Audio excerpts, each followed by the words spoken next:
था समझो।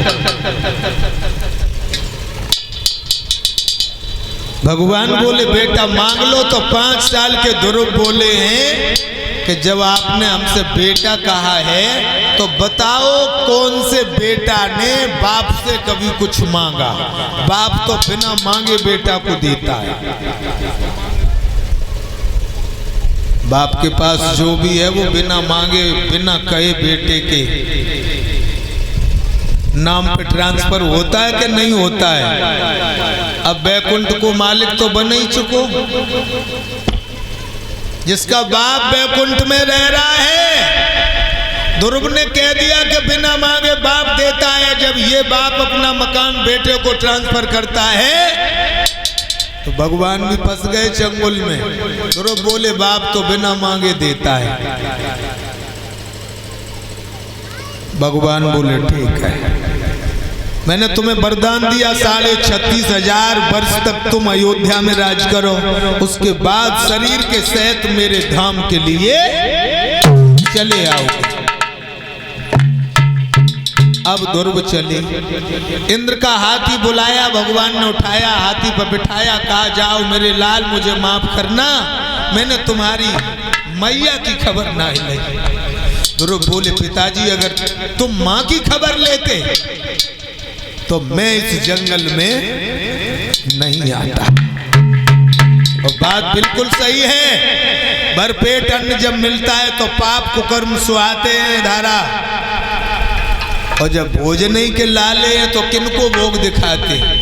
जिनकी जेब में पैसा है वे गद्दी की तरफ नहीं आए रहे, वे विधूना और कटरा ठेका ढूंढते हैं बियर बार कहाँ है।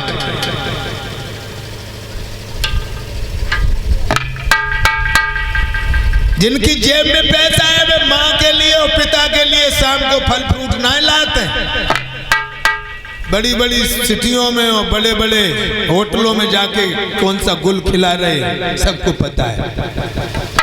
जिनके पास दौलत होती है वो भक्ति से और ईश्वर से बहुत दूर चले जाते हैं। ध्रुव बोले तुमने ठीक किया जो मेरी मैया की खबर ना ले। अगर तुम मेरी माँ की खबर लेते तो आज मैं ध्रुव नहीं बन जाता। अब ध्रुव चले। जो अयोध्या के लोगों ने सुना कि ध्रुव आ रहा है तो बड़े बूढ़े युवक नए सब भागे ध्रुव को देखने के लिए। और बुजुर्गों को पैदल देखा तो ध्रुव ने कहा कि हाथी नीचे बैठा दो।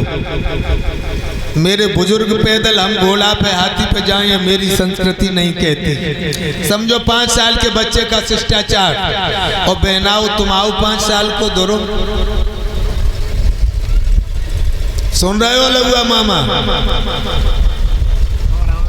3 दिन तो हमें ये देख देख तुम आओ 5 साल को ध्रुव।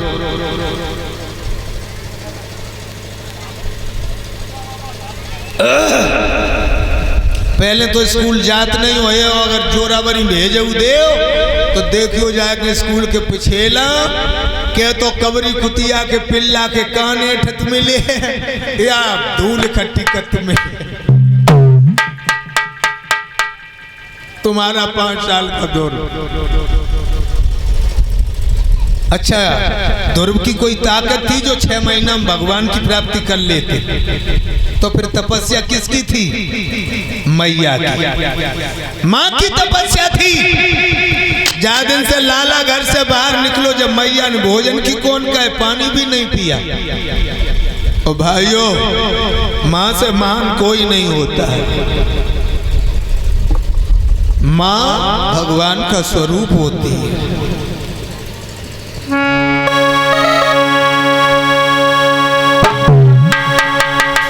सच कहूंगा लोगों, मैया से महान कोई ना है, मुझे पता है।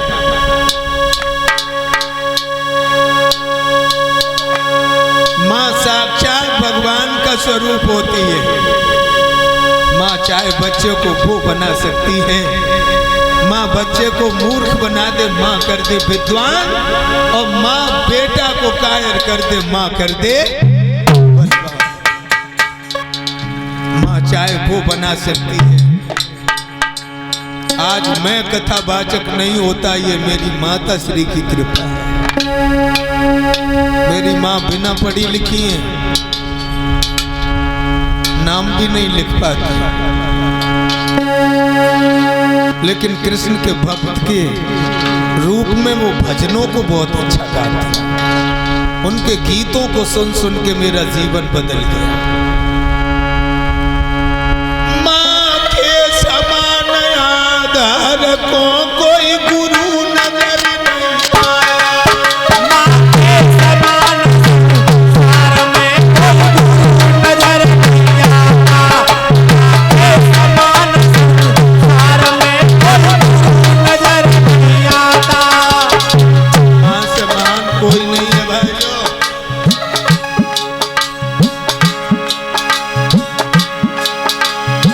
गुरु नजर नहीं आता भाइयों, गुरु नजर नहीं आता। माँ के समान संसार में कोई गुरु नजर नहीं आता। माँ के समान संसार में कोई गुरु नजर नहीं आता।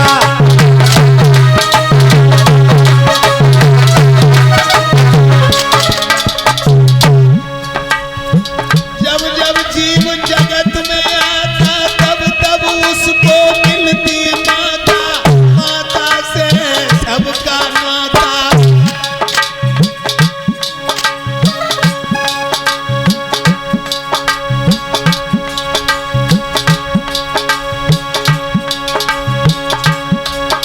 माता नहीं होती जगत में आधार कहाँ से आता। माता नहीं होती जगत में आधार कहाँ से आता। माँ के समान संसार में कोई गुरु नजर नहीं आता। माँ के समान संसार में कोई गुरु नजर नहीं आता। माँ से महान कोई नहीं। इसलिए भाइयों, माँ और बाप की सेवा जरूर करना।